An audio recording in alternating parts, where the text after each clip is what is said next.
पेटलो पण हळुवार बोलतो मी, विशेष काहीच नाही व्यवहार बोलतो मी, खेचून काढून सगळे प्रस्थापित साप हे विषारी, निधड्या नव्या युगाचा निर्धार बोलतो मी, निधड्या नव्या युगाचा निर्धार बोलतो मी।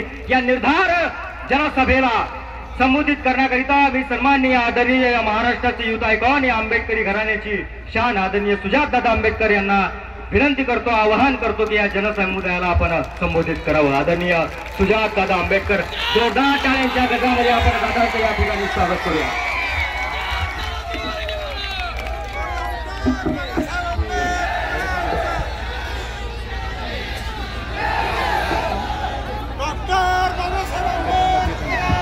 वंचित बहुजन आघाडीचा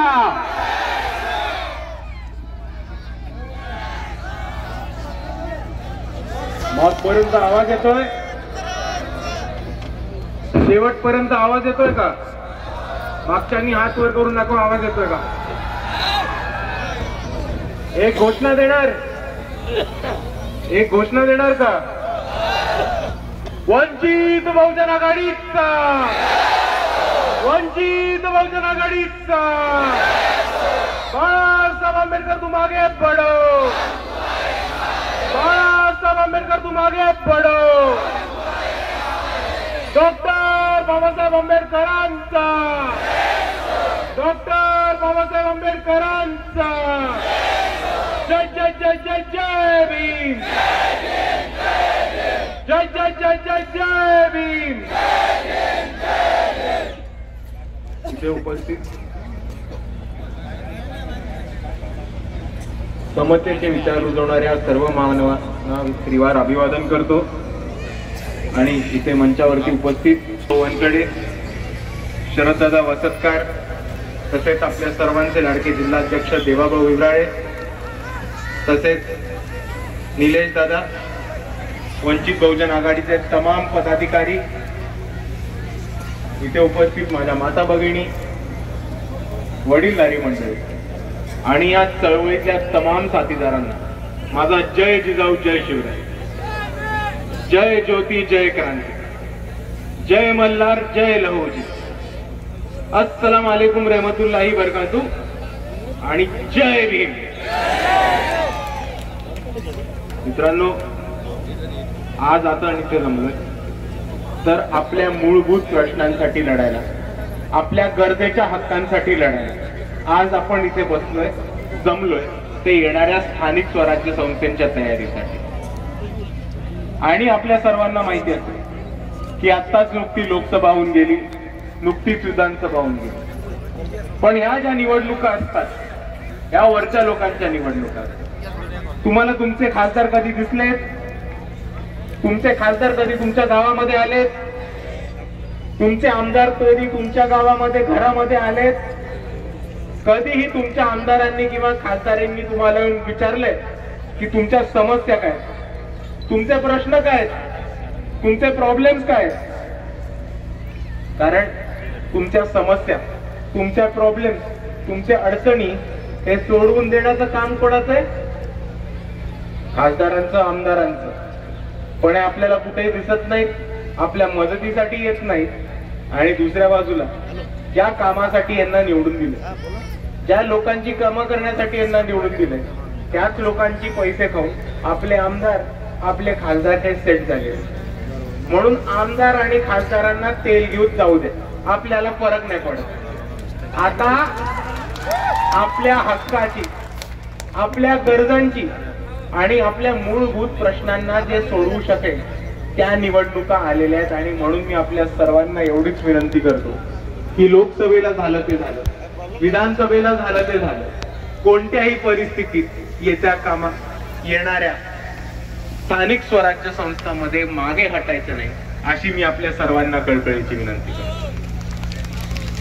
आणि मित्रांनो, आमदार खासदार वरनं काही करू दे, तुमचा झेडपीचा सदस्य, तुमच्या इकडचा जिल्हा परिषद सदस्य, तुमचा पंचायत समितीचा सदस्य, तुमच्या इकडचा नगरसेवक, नगर अध्यक्ष तुमच्या मूलभूत प्रश्नांवरती मात करू शकतात तर ही लोक करू शकतात, तुमच्या घरच्या प्रॉब्लेम सोडवू शकतात तर ही सोडवू शकतात। आणि इकडच्या लोकांचे कळकळीचे प्रश्न, मूलभूत गरजा जीवन मरणाचे प्रश्न जर कोणी सोडवू शकतं तर ते स्थानिक स्वराज्य संस्थेमध्ये निवडून गेलेली लोक. म्हणून मी आपल्या सर्वांना परत एवढीच विनंती करतो की आमदार खासदारांना तेल घेत जाऊ दे. आपल्याला स्थानिक स्वराज्य संस्थेला आपल्या हक्काची लोक, आंबेडकरवादी चळवळीची लोक, बाबासाहेबांना मानणारी लोक आणि वंचित बहुजन आघाडीची लोक कोणत्याही परिस्थितीत निवडून द्यायची आहेत म्हणजे द्यायची आहेत. आणि म्हणून मी आपल्याला एवढीच विनंती करतो की येणाऱ्या स्थानिक स्वराज्य संस्थेमध्ये आपलं मत हे फक्त आणि फक्त वंचित बहुजन आघाडीच्या मागे उभं करा आणि जास्तीत जास्त मतांनी वंचित बहुजन आघाडीच्या उमेदवाराला विजयी करा. आणि आपण बघायला गेलो तर आपल्याकडे प्रश्न भरपूर आहेत, आपल्या इकडे समस्या भरपूर आहेत. तेवढंच बघायला गेलो तर सर्वात महत्वाचा प्रश्न आपल्या इकडे येतो तो म्हणजे शिक्षणाचा. आपण जर बघितलं तर आपल्या संग्रामपूर तालुक्यामधनं कितीतरी युवक हे शिक्षणासाठी बाहेर जातात, शिक्षणासाठी आपल्या तालुक्याच्या बाहेर आणि जिल्ह्याबाहेर जातात. कशासाठी जातात? कारण आपल्या तालुक्यामध्ये एकही चांगल्या दर्जाची शिक्षण संस्था नाहीये. ही परिस्थिती आपण सर्वांनी समजून घेतली पाहिजे. आणि म्हणून मी आपल्या सर्वांना एवढंच सांगतो की जर वंचित बहुजन आघाडी येत्या जिल्हा परिषदेमध्ये आणि पंचायत समितीमध्ये सत्तेत आली तर जिल्हा परिषदेच्या मार्फत संग्रामपूर तालुक्यामध्ये एक कॉलेज आणि शिक्षण संस्था चालू करण्याचं काम हे वंचित बहुजन आघाडी करते. आणि शिक्षणाचा मुद्दा सोडत नाही तर आपल्या सर्वांना माहितीये की पुढचा प्रश्न येतो आपल्या रोजगाराचा. कारण आपण सर्व बाबासाहेबांचे छावे, आपण सर्व बाबासाहेबांना मानणारी लोक आणि त्यामुळे आपल्या सर्वांना हे माहितीये की शिक्षण घेण्याचं महत्व काय आणि आपण सर्व लोक शिक्षण घेतो, हट्टाने शिक्षण घेतो, शिकून सवरून पुढे येतो. पण जर आपण शिकून पुढे आल्यानंतर जर आपल्याला आपल्या तालुक्यामध्ये, आपल्या गावामध्ये, आपल्या जिल्ह्यामध्ये जर आपल्याला रोजगार उपलब्ध होणार नसेल, जर आपल्या पोरांना नोकऱ्या मिळणार नसेल तर ती एक गंभीर परिस्थिती येते हे आपण सर्वांनी समजून घेतलं पाहिजे. आणि म्हणून मी आपल्या सर्वांना म्हणतो की आपल्या इकडे जर आपण विषय बघितला तर आपल्या इकडे मोठ्या प्रमाणात तपासू होतो, पण एकही सूत गिरणी नाही, टेक्सटाईल इंडस्ट्री नाही, जिनिंग प्रेसिंग मिल नाही. आणि म्हणून मी आपल्या सर्वांना आश्वासन देतो की जर वंचित बहुजन आघाडी सत्तेत आली तर जशा सूत गिरण्या अकोल्यामध्ये आहेत आणि जशी टेक्सटाईल इंडस्ट्री ची एक पूर्व तयारी अकोल्यामध्ये जिल्हा परिषदेने केली, त्याच पार्श्वभूमीवर त्याच धर्तीवरती आपल्या संग्रामपूरमध्ये सुद्धा एक टेक्सटाईल इंडस्ट्रीची घोषणा आम्ही करून इकडच्या युवकांना रोजगार उपलब्ध करून देण्याचं काम हे आपल्या संग्रामपूर तालुक्यामध्ये करतो. आणि दुसरा महत्वाचा मुद्दा आहे तो आपल्या इकडे आरोग्याचा. आपल्या इकडे हॉस्पिटल नाहीये, आरोग्य केंद्र नाही. जर कोणाला साप चावला, इजा झाली, दुखापत झाली, ऍक्सिडेंट झाला, सीमा एका गर्भवती महिलेला डिलिव्हरीला जायला लागली तर त्यांना कितीतरी लांब हे शहरामध्ये जायला लागतं हॉस्पिटलच्या शोधामध्ये. आणि आपल्याला ह्या परिस्थितीवरती कोणत्याही प्रकारे मात करायचं आहे. आपण सत्य आरोग्य हा आपला हक्क आहे आणि आरोग्य केंद्र उपलब्ध करून देणं, डॉक्टर उपलब्ध करून देणं, हॉस्पिटल उपलब्ध करून देणं ही सरकारची जबाबदारी आहे. आणि म्हणून मी आपल्या सर्वांना आश्वासन देतो की अकोल्याच्या धर्तीवरती गाव तिथे आरोग्य केंद्र जसं अकोल्यामध्ये वंचित बहुजन आघाडीने उभं केलंय त्याच पद्धतीने संग्रामपूर मध्ये सुद्धा गाव तिथे आरोग्य केंद्राची संकल्पना आम्ही नक्कीच सत्तेमध्ये आल्यानंतर चालू करू एवढं मी आपल्या सर्वांना सांगतो. आणि मित्रांनो, आपल्या इकडे आमदार आहेत, काय नाव आपल्या जळगाव जामोदच्या आमदारांचं? काहीतरी म्हणतात त्यांना,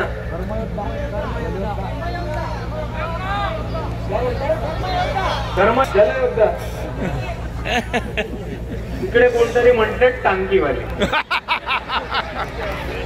मला काय बोलायची गरज नाही, आपल्याच पब्लिकने दाखवून दिले आपल्या आमदाराबद्दल आपल्याला नक्की काय वाटतं. पण तुम्ही एक गोष्ट समजून घ्या की आपल्या इकडचे आमदार हे मोठ्या प्रमाणात पाण्याचं राजकारण करतात हे आपण सर्वांनी समजून घेतलं पाहिजे. स्वतःला जलयोद्धा, जलसम्राट म्हणतात आणि फक्त त्यांच्याच ठिकाणी टँकर पोहोचवतात आणि बाकीचा अख्खा जिल्हा तालुका हा दुष्काळग्रस्त राहतो हे आपण सर्वांनी समजून घेतलं पाहिजे. आपल्या सर्वांना माहिती असेल की ह्या वर्षी 2025 मध्ये महाराष्ट्रामध्ये अभूतपूर्व असा पाऊस झाला होता. ज्या जिल्ह्यांमध्ये दुष्काळ होता त्या जिल्ह्यांमध्ये पूर आला, खूप मोठ्या प्रमाणात पाण्याने आणि पावसाने नुकसान केलं. तरी आपलं वारीचं जे धरण आहे ते फक्त 35% भरलेलं आहे. आपण सर्वांनी समजून घेतलं पाहिजे. जर ते आता नोव्हेंबर महिन्यामध्ये फक्त 35% भरलंय तर ते एप्रिल मे पर्यंत 5 ते 6% खाली जाईल आणि आपल्याच संग्रामपूरला, आपल्याच बुलढाण्यामध्ये, आपल्याच खामगावमध्ये एक मोठ्या प्रमाणात दुष्काळ येईल हे आपण सर्वांनी समजून घेतलं. आणि पाणी पुरवठा, सिंचन ह्याच्यावरती सुद्धा मात करायचं असेल तर त्याला सुद्धा एकच उपाय, तो म्हणजे जिल्हा परिषद सदस्य आणि पंचायत समिती सदस्य हे जास्तीत जास्त संख्येने वंचित बहुजन आघाडीचे निवडून आणा अशी मी आपल्या सर्वांना विनंती करतो. आणि हेच बोलत असताना मला आपल्या सर्वांसमोर एक गंभीर गोष्ट मांडायची. आपल्या सर्वांना माहिती असेल की काल दिल्लीमध्ये घटना झाली, वाचलं आपल्या सर्वांनी. आता मला नुसतं हात वर करून दाखवा की ह्याची पूर्ण माहिती कोणाकडे होती. बॉम्ब ब्लास्ट झाला हे आपल्याला माहिती, एक्सपोर्ट झाला हे आपल्याला माहिती, पण ह्याची पूर्ण माहिती आहे का कोणाकडे? तर कोणाकडेच नाही. हे बघा मित्रांनो, आता जसं जेव्हा आपण बोलतोय तेव्हा ह्या ब्लास्टला 24 तास झाले. किती तास झाले? 24 तास. आणि ह्याच्याबद्दल कोणती माहिती समोर नाही आली की तो बॉम्ब ब्लास्ट होता का गाडीचा ब्लास्ट होता, तो आतमधल्या लोकांनी केलाय का बाहेरच्या लोकांनी केलाय, इंटरनल एजन्सीज इन्व्हॉल्ड होत्या का एक्सटर्नल एजन्सीज इन्व्हॉल्ड होत्या. जर स्फोट होता तर RDX मिळालं का, अजून कोणते स्फोटक मिळाले का, वायरी मिळाल्या का, हा आतापर्यंत खुलासा आपल्या सर्वांना यायला पाहिजे होता की नको होता? आपल्या सर्वांना माहिती. पोलीस इकडे उभेत, प्रामुख्याने ते सांगू शकतील प्रोटोकॉल काय. बॉम्ब ब्लास्ट झाला, स्फोट झाला, सगळ्यात पहिले SIT पोहोचते की नाही पोहोचत? स्पेशल कमांडो येतात की नाही येत? डेटोनेशन टीम येते की नाही येत? RDX आहे की नाही तपासलं जातं, स्फोटक मटेरियल तपासलं जातं आणि ताबडतोब त्याची माहिती दुनियाभराला दिली जाते. बरोबर की तू? बरोबर. आपले पोलीस पूर्ण कॉपरेट करतात. आता आपल्या पोलिसांना माहिती आहे. मी विनंती करतो यांना दिल्लीत पाठवा आणि दिल्लीच्या पोलिसांना ह्यांच्याकडनं काहीतरी शिकू द्या.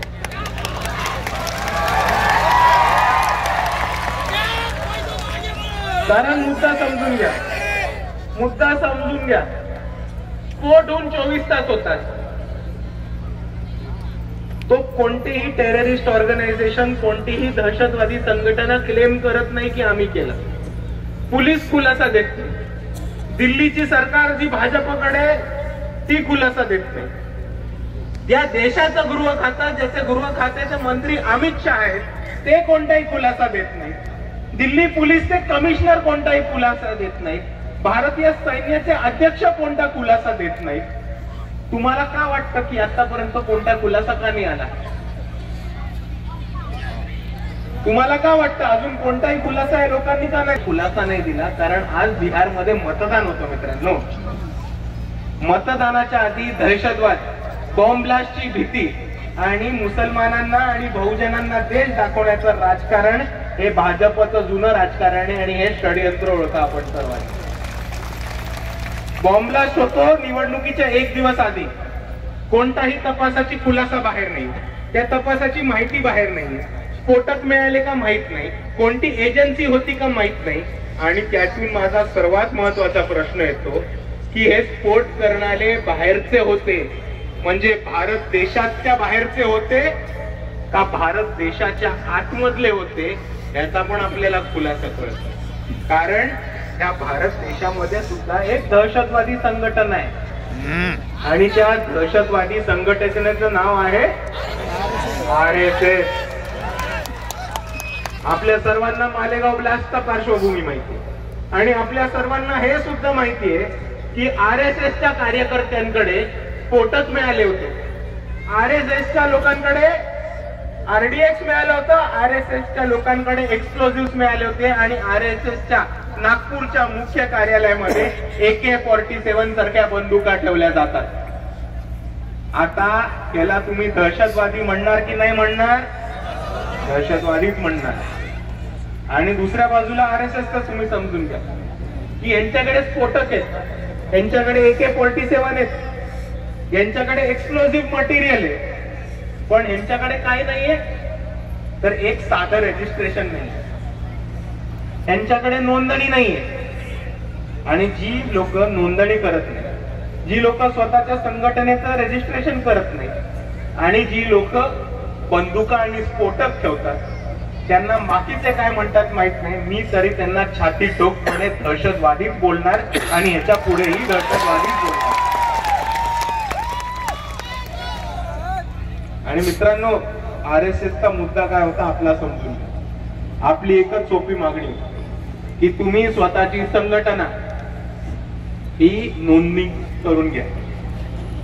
महाराष्ट्र पब्लिक ट्रस्ट ऍक्टच्या अंतर्गत स्वतःचं रजिस्ट्रेशन करून घ्या आणि दुसऱ्या बाजूला भारतीयाचं संविधान माना आणि त्या संविधानाप्रमाणे आपलं कार्य करा. आपली ही मागणी होती. आणि या भारतामध्ये जर पहिला मोर्चा कोणी आरएसएसच्या छातडावरती काढला असेल तर ते फक्त आणि फक्त वंचित बहुजन आघाडी. आणि कोणी इतके वर्ष आरएसएस वरती इतक्या लोकांनी बोलले, इतक्या लोकांनी टिप्पणी केल्या, इतक्या लोकांनी आरएसएस वरती पुस्तकं लिहिली आहेत, सिनेमा काढलेत, भाषणं केली आहेत, पण परत पहिल्यांदा मोहन भागवतांना आरएसएसच्या किल्ल्यामधनं बाहेर येऊन कोणाचं उत्तर द्यायला लागलं असेल तर ते फक्त आणि फक्त वंचित बहुजन आघाडीचं. आणि मोहन भागवत येऊन काय म्हणतात की आम्ही ब्रिटिशकालीन संघटना होतो, जेव्हा ब्रिटिश होते तेव्हा आम्ही स्थापना केली होती, मग आता परत कशाला स्थापना करू. जर मोहन भागवतांना वाटत असेल की त्यांनी ब्रिटिशांची हात मिळवणी करून स्थापना केली असेल आणि आता स्थापना करायची गरज नाही, तर मी मोहन भागवतांना एवढीच विनंती करतो की तुम्ही सुद्धा ब्रिटिशांबरोबर परत जायला हवं होतं, आम्हाला तुमची काय गरज नाही. आणि दुसऱ्या बाजूला मोहन भागवत असं म्हणतात की आरएसएस ही एक व्यक्तींची संघटना आहे. काय आरएसएस नाही म्हणून आम्हाला नोंदणी करायची गरज नाही. आता माझा उलटा प्रश्न इकडच्या सरकारला आहे आणि माझा उलटा प्रश्न खास करून भारताच्या सरन्यायाधीश भूषण डी गवईंना आहे की जर आम्ही 5 लोकांनी एक संघटन काढलं, चला पकडा इकडचे 5 लोक पकडा, मी पकडालो, निलेश दादा झाले, देवाभाऊ झाले, डॉक्टर दमीर झाले आणि प्रदीप दादा झाले. आम्ही 5 लोकांनी एक संघटन काढलं आणि आम्ही म्हटलं की आम्ही एक व्यक्तींची संघटना आहोत, आम्हाला नोंदणी करायची परवानगी नाही, गरज नाही. तर तुम्ही आम्हाला AK-47 बाळगू देणार आहात का?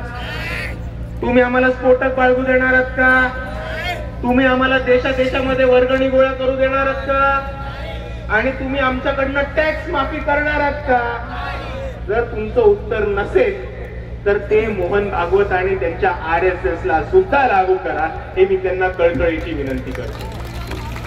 आणि मित्रांनो, मला आपल्या सर्वांना जाता जाता एवढंच सांगायला होतं की ह्या भारतामध्ये, या महाराष्ट्रामध्ये जेव्हा जेव्हा लढाईची वेळ येते, जेव्हा जेव्हा पीडितावरती अत्याचार होऊन त्या पीडिताची बाजू घ्यायला येते आणि जेव्हा जेव्हा इकडच्या प्रस्थापितांना, मनुवाद्यांना, धारकऱ्यांना, अर्ध्या चट्टीवाद्यांना छातड्यावरती घ्यायची वेळ येते, तेव्हा ह्या भारतामध्ये फक्त एकच माणूस उभा राहतो, तो म्हणजे फक्त आणि फक्त इकडचा आंबेडकरवादी. कारण ही ताकद, ही हिंमत, हा बळ आणि हा दम इकडच्या आंबेडकरवाद्यांमध्ये सोडून अजून कोणामध्ये नाहीये, हे आपण सर्वांनी समजून घेतलं पाहिजे. मी तुम्हाला उदाहरणं देऊन सांगतो. संपदा मुंडे, डॉक्टर संपदा मुंडे प्रकरण आपल्याला माहिती असेल. जर कोणत्या पक्ष असेल की ज्यांनी महिला आयोगावरती आंदोलन केलं आणि महिला आयोगाच्या अध्यक्ष रुपालीताई चाकणकर यांचा राजीनामा मागितला, तर त्या फक्त आणि फक्त वंचित बहुजन आघाडीच्या महिला आघाडीची होती. त्या महिला आघाडीच्या लोकांना पोलिसांनी तिकडे मारहाण केली. मुंबई प्रदेश अध्यक्ष स्नेहलताई सोनी, वंचित बहुजन आघाडीच्या राज्याच्या प्रवक्ता उत्कर्षताई रुपवते यांना त्या पोलिसांच्या धक्काबुक्कीमध्ये मारहाण सुद्धा झाली, तरी वंचित बहुजन आघाडीच्या महिला मागे हटल्या नाहीत आणि डॉक्टर संपदा मुंडेंच्या न्यायासाठी तिकडे लढत राहिला आणि पोलिसांच्या समोर महिला आयोगावरती आंदोलन यशस्वीपणे पार पडलं. दुसऱ्या बाजूला आपल्या सर्वांना माहिती असेल आणि आपल्या तालुक्यामध्ये सुद्धा एक घटना झाली होती. आताच मला तालुका अध्यक्षांनी सांगितलं की आपला जेव्हा RSS वरती मोर्चा झाला होता तेव्हा बऱ्याचशा लोकांनी त्याचं स्टेटस ठेवलं होतं, त्याचे पोस्ट टाकले होते आणि स्टेटस टाकण्यासाठी आणि पोस्ट टाकण्यासाठी इकडच्या पोलिसांना वापरून RSS ची लोक दहशत निर्माण करत होते आणि इकडच्या पोलिसांच्या मार्फत पोरांना फोन देऊन दम करत होते. तर हे वंचित बहुजन आघाडी असा एकमेव पक्ष आहे ज्यांनी ऑफिशियली पत्रक केलं आणि त्या अधिकृत पत्रकामध्ये लिहिलंय की जर तुम्हाला पोलिसांचा फोन आला तर बिनधास्त रेकॉर्ड करा. जर तुम्हाला पोलिसांनी 6च्या नंतर बोलवलं पोलीस स्टेशन मध्ये तर जाण्याचा नकार द्या. ही हिंमत, ही ताकद जर आतापर्यंत कोणी दाखवली असेल तर ती फक्त आणि फक्त वंचित बहुजन. आणि एवढंच नाही मित्रांनो, आपल्या सर्वांना माहिती असेल की जेव्हा महाराष्ट्राचे मुख्यमंत्री सभागृहामध्ये खोटं बोलले की सोमनाथ सूर्यवंशींना दम्याचा त्रास होता आणि सोमनाथ सूर्यवंशी हे कार्डियक अरेस्टनी गेले, तेव्हा बाळासाहेब आंबेडकरांनी स्वतः काळा कोट चढवून महाराष्ट्र सरकारला, परभणी पोलीसला, दिल्लीच्या, मुंबईच्या न्यायालयामध्ये खेचून देवेंद्र फडणवीसांना खोटं ठरवलं आणि सोमनाथ सूर्यवंशी यांना दिल्लीमध्ये जाऊन, मुंबईमध्ये जाऊन न्याय मिळवून दिला. हे फक्त आणि फक्त बाळासाहेब आंबेडकरांनी केलं. आणि एवढंच नाही तर जाता जाता मला आपल्या सर्वांना एवढीच एक खुशखबरी द्यायची की आपल्या सर्वांना कोथरूड पोलीस केस प्रकरण माहिती असेल. माहिती आहे? 3 मुलींना रात्री त्यांच्या फ्लॅट मध्ये घुसून पोलिसांनी त्रास दिला, छळ दिला एका मिसिंग कंप्लेंट वरनं. अंजलीताई वंचित बहुजन आघाडीचे कितीतरी कार्यकर्ते रात्री 3 पर्यंत तिथे उभे होते त्यांच्यासाठी लढायला, त्यांच्यासाठी झगडायला. आणि आज ती केस पुणे कोर्टामध्ये आपल्या बाजूनी लागलेली आहे. पुण्याच्या कोर्टाने पोलिसांना दोषी ठरवलेलं आहे. पुणे कोर्टाने सांगितलेलं आहे की पुणे पोलिसनी आणि पुणे कोथरूड पोलिसनी जे कृत्य केलं ते असॉल्ट आहे, ते असंविधानिक आहे आणि पोलिसांवरती तातडीने कारवाई करा ही वंचित बहुजन आघाडीची मागणी पुण्याच्या कोर्टनी तातडीने उचलून धरलेली आहे. आणि म्हणून मी आपल्या सर्वांना एवढंच सांगायचंय की तुमच्यावर कोणत्याही अन्याय अत्याचार होतो, तुमच्यावरती कोणतीही अडचण येऊ दे, तुमच्यावरती कोणतीही पीडा येऊ दे, तुमच्यासाठी धावून येणारे, तुमच्यासाठी उभे राहणारे, तुमच्या पाठीमागे ठामपणे थांबणारे आणि तुमच्या सर्वांसाठी लढणारी लोक या मंचावरती बसलेली, या मंचावरती बसली. आणि ती सर्व लोक एकाच पक्षामध्ये काम करतात आणि त्या पक्षाचं नाव आहे वंचित बहुजन आघाडी. त्या पद्धतीने सोमनाथ सूर्यवंशी, ज्या पद्धतीने कोथरूड पोलीस वंचित बहुजन आघाडीच्या लोकांनी लढून पोटतिडकीने सोडवून दाखवली, त्याच पद्धतीने आम्हाला आपल्या सर्वांसाठी लढायची संधी द्या. आणि येणाऱ्या स्थानिक स्वराज्य संस्थांमध्ये आपल्यासाठी लढणारे, आपल्या पाठीमागे उभे राहणारे आणि एका हक्केवरती धावून येणारे आपल्याचे वंचितचे उमेदवार आहेत, त्यांना भरघोस मताने निवडून द्या आणि ह्यांचे हात बळकट करा. म्हणजे उद्या जेव्हा लढायची परिस्थिती येतील तेव्हा हीच लोक अजून ताकद घेऊन, अजून बळ घेऊन, अजून हिंमत घेऊन आपल्या सर्वांच्या मागे उभे राहतील. एवढं म्हणून मी माझे 2 शब्द थांबवतो. आपल्या सर्वांना माझा जय भीम, जय संविधान. नांदरे वाले वसीम भाई और उनकी टीम वंचित बहुजन आघाड़ी में जाहीर प्रवेश देते व या ठिकाणी घेत आहेत. त्यांचं सुद्धा वंचित बहुजन आघाडी, असंख्य मुस्लिम समाजाचे तरुण या ठिकाणी वंचित बहुजन आघाडीमध्ये या ठिकाणी प्रवेश करत आहेत. त्यांचं सुद्धा या ठिकाणी स्वागत आहे.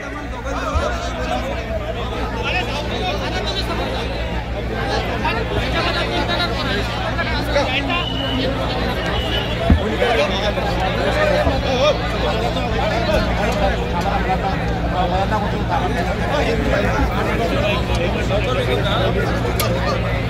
क्या बात है।